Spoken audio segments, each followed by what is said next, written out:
पाचपुला वाले। फाइनली दोस्तों दो गायक का द्वारा है और विक्रम बड़ले और जितन सिसोदिया अवतार पाचपुला वाले।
तार सहल बे मोन मामोर खायवा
विक्रम बड़ले नावे मार काजे पुला गाँव में रहने वालो कूद काजे पूछ ले जे पाँगर पाटी वो पहले में घरे कूद काजे पूछ ले जे मंगर पाटी वो पहले में घरे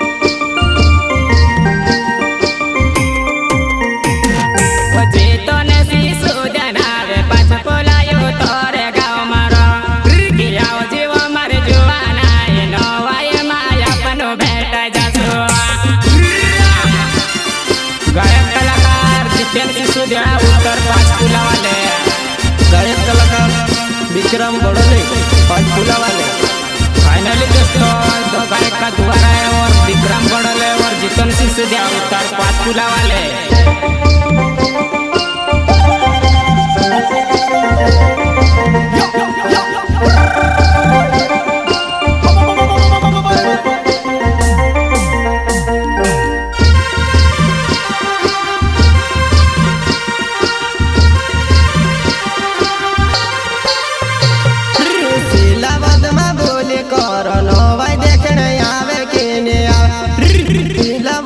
बोले करो